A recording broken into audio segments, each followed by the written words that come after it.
Inilah Injil suci menurut Lukas. Sekali peristiwa, Kaisar Agustus mengeluarkan suatu perintah menyuruh mendaftarkan semua orang di seluruh dunia.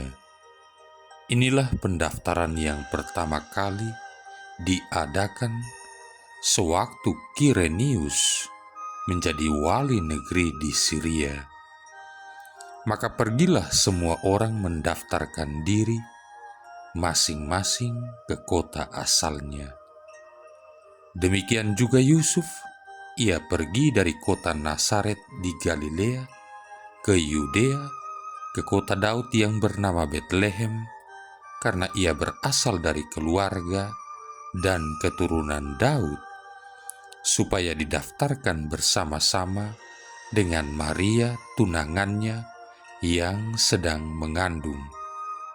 Ketika mereka berada di Betlehem, tibalah waktunya bagi Maria untuk bersalin, dan ia melahirkan seorang anak laki-laki, anaknya yang sulung. Lalu dibungkusnya anak itu dengan lampin dan dibaringkannya di dalam palungan, karena tidak ada tempat bagi mereka di rumah penginapan. Di daerah itu ada gembala-gembala yang tinggal di padang menjaga kawanan ternak mereka pada waktu malam. Tiba-tiba berdirilah seorang malaikat Tuhan di dekat mereka, sehingga mereka sangat ketakutan. Maka kata malaikat itu kepada mereka, "Jangan takut, sebab sesungguhnya aku memberitakan kepadamu kesukaan besar untuk seluruh bangsa. Hari ini telah lahir bagimu Juru Selamat, yaitu Kristus Tuhan di kota Daud. Dan inilah tandanya bagimu, kamu akan menjumpai seorang bayi dibungkus dengan lampin dan terbaring di dalam palungan." Dan tiba-tiba tampaklah bersama dengan malaikat itu sejumlah besar bala tentara surga yang memuji Allah, katanya, "Kemuliaan bagi Allah di tempat yang maha tinggi, dan damai sejahtera di bumi bagi orang yang berkenan kepadanya." Demikianlah sabda Tuhan. Saudara-saudari yang terkasih, malam ini kita semua berbahagia dan bersuka cita karena telah lahir bagi kita seorang bayi kecil dan lemah, Sang Raja Damai. Kelahirannya telah diramalkan para nabi serta dinanti-nantikan para bangsa berabad-abad lamanya. Kedatangan sang bayi itu semakin kuat dirindukan para bangsa justru di saat-saat terjadi aneka krisis, kemelut, dan kesesakan akibat penindasan dan perbudakan. Kedengarannya aneh dan ironis memang. Apa pengaruh seorang bayi lemah tak berdaya yang tak sanggup berbuat apa-apa di hadapan kekuasaan, kekerasan fisik, dan kekuatan senjata para penjajah? Sama sekali tak ada pengaruhnya. Tapi lihatlah saudara-saudari, kuk yang menekan dan gandar yang di bahu serta tongkat si penindas telah dipatahkannya. Juga setiap sepatu tentara yang berderap-derap dan setiap jubah yang berlumuran darah telah menjadi umpan api. Bayi Natal itu menghadapi kekuasaan, kekerasan, dan kekuatan fisik penindas bukan dengan kekuatan fisik dan kekerasan, melainkan dengan keluguan, kesahajaan, dan kelemah lembutannya.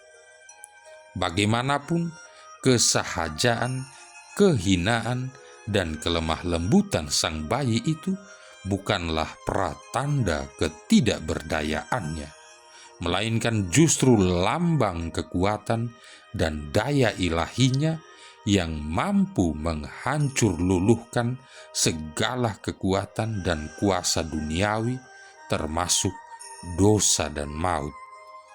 Kelahiran sang bayi Natal yang hina dan lemah itu ternyata sanggup menggugah dan menggugat manusia, bukan saja pada bagian luar dan permukaannya, melainkan pada inti terdalam hidup manusia, yakni hatinya. Hati yang merupakan sumber cinta dan kedamaian, tetapi juga yang merupakan pangkal dendam, kebencian, dan permusuhan.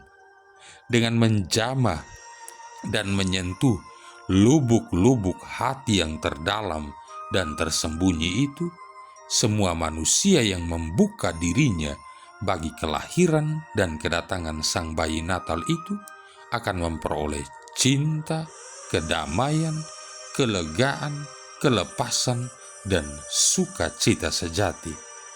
Itulah makna kelahiran seorang bayi Natal nan hina dan lemah, yang membawa terang harapan baru bagi umat manusia yang hidup dalam kegelapan dosa dan maut. Saudara-saudari yang terkasih, sesungguhnya anak adalah lambang masa depan. Seorang anak telah lahir bagi kita. Artinya, sebuah masa depan, sebuah pengharapan telah dikuakkan oleh Tuhan bagi kita, bagi Anda, bagi saya, dan bagi siapa saja. Namun sayangnya, banyak sekali dari tindakan kita, baik sekarang maupun di masa silam, yang disadari ataupun tidak disadari, justru membahayakan, bahkan menghancurkan masa depan itu. Betapa tidak, gaya hidup manusia zaman ini yang berorientasi pada senang sesaat, tidak peduli apakah hasilnya adalah penderitaan dan penyesalan panjang di kemudian hari, adalah suatu bentuk ketidakpedulian manusia akan masa depannya sendiri. Demikian juga prinsip mumpungisme sebagai nilai fungsional yang mendominasi hampir setiap tindakan manusia modern ini. Mumpung ada kesempatan, mumpung masih berkuasa, mumpung masih muda, mumpung masih bisa, persetan dengan benar atau salah, peduli amat dengan masa depan, adalah wujud-wujud konkret ketidakpedulian manusia akan masa depannya. Contoh paling gamblang dan jelas serta mengerikan bagaimana manusia tidak peduli dengan masa depan adalah ketika ada orang yang terus-menerus bermain api dengan mengeksploitasi sentimen-sentimen keagamaan dan primordialisme lainnya sebagai cara paling mudah menggalang pengikut serta membakar semangat, namun sekaligus cara paling ampuh, cepat, dan tepat untuk menghancurkan masa depan seluruh bangsa manusia. Saudara-saudari yang terkasih, seorang anak telah lahir bagi kita. Natal adalah saat paling tepat untuk menguji secara cermat semua yang sedang kita tanam kini dan di sini, agar menjadi jelas sekarang apa yang akan kita tuai kelak. Seorang anak telah lahir bagi kita adalah suatu paradoks Natal yang paling mencolok. Ketika Natal itu tidak dilambangkan dengan singa yang mengaum garang atau dengan burung Garuda yang siap terbang, melainkan dengan seorang bayi, seorang anak yang lemah dan rentan. Di dalam konteks kita sekarang, di mana segala sesuatu mau diselesaikan dengan kepalan tangan dan senjata, alangkah irelevannya seorang anak. Namun, yakinlah bahwa Tuhan mustahil salah janji. Yakinlah juga bahwa Nabi Yesaya tidak mungkin salah ucap. Ketika kekerasan kian marak dan membudaya, hendaknya kita berani mengatakan serta mengakui bahwa Tuhan tahu betul apa yang paling dibutuhkan manusia demi kesejahteraan masa depannya, yakni keteladanan seorang anak dan bayi yang lemah yang menghadapi kekerasan dan kesombongan dunia, bukan dengan kekerasan dan keangkuhan, melainkan dengan kelemah lembutan, kesederhanaan, serta kerendahan hati.